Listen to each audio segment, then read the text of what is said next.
Executive ministers spent last week in America trying to rustle up investment to help us through these harsh economic times. Meanwhile, back home, the state of the stormont coffers is continuing to cause concern, with the loss of some high-profile funding schemes leaving a big deficit in the finances. And a drive for efficiency savings by the Exchequer may cause even more financial headaches for our devolved administration. So, is it time for the Executive to change direction?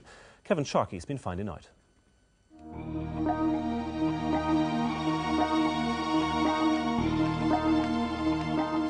It's a money game, and the dice isn't falling in the Executive's favour. Dundonald House is one of 70 or so civil service buildings around Belfast that the government hoped to sell off and rake in millions and millions of pounds. But when the bottom fell out of the property market, this plan fell apart, leaving a big hole in government coffers. And this £175 million apart, there's much more planned funding that hasn't come in. An estimated £200 million from the sale of government-owned agricultural property outside East Belfast has also fallen through. Meanwhile, the Executive continues to spend, and spend, sometimes in unforeseen areas, as well as on consultants. Taken together, all of these bring the shortfall to around £500 million already. That's a crisis, isn't it? There definitely is a crisis, and that's the seriousness of this. The seriousness of this is that we have a duty to deliver targets, to deliver programmes, and to use the money wisely. My concern is that we have a budget that's decreed for 3 years, and we're hitting the rocks already. And we're in serious trouble. And the shortfall to date is by no means the end of it. There's the possibility that we could lose up to another £200 million in revenue from the Treasury, desperate to get efficiencies from all the devolved regions. Up to £200 million in social housing sales was expected over the next couple of years. Not anymore. Outstanding civil service back pay claims will make another big dent, while putting off the day when water charges will be introduced leaves the Executive with a further shortfall.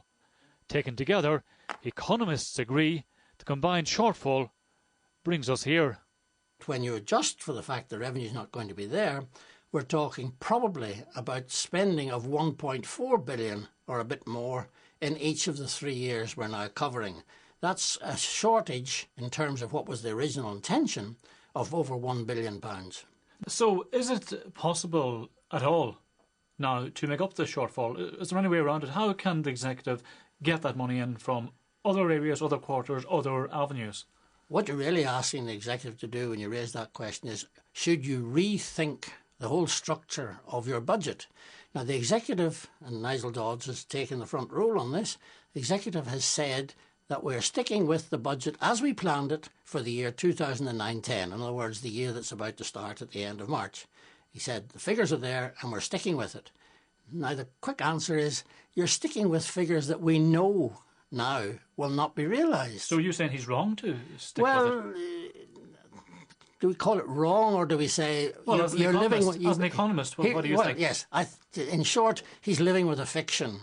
So savings are clearly needed, big savings at that. But where do you begin? This weekend, the SDLP said it's identified ways of saving some of the hundreds of millions needed, but it hasn't yet explained how, except to start with civil servants. There are far too many highly paid, top-heavy civil servants in the north. Compared with Britain or the south, there are more civil servants at the highest grades earning £80,000 and above than there is in other jurisdictions. We're saying freeze recruitment into the senior civil service. So the problem is clear. A big financial gap with no sign of where the money to fill it is going to come from. But there's another problem. As well as the world financial game plan having changed radically in recent time, so too has the political relationship between London and here.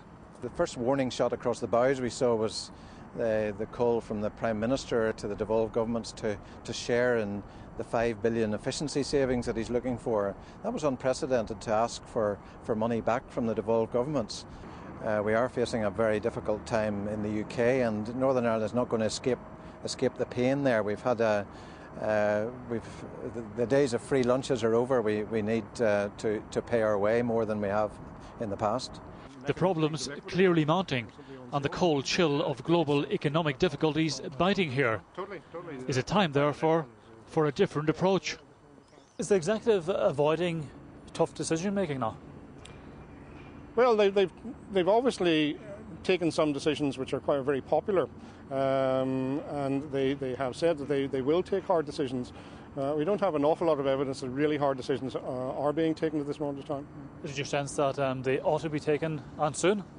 Well, in some ways, the recession itself will force upon the executive some rather tough decisions about the future if they want to maintain public services. They need the resources to do that. They can't both give away money in terms of rent or rate freezes and at the same time spend money. You can't do both.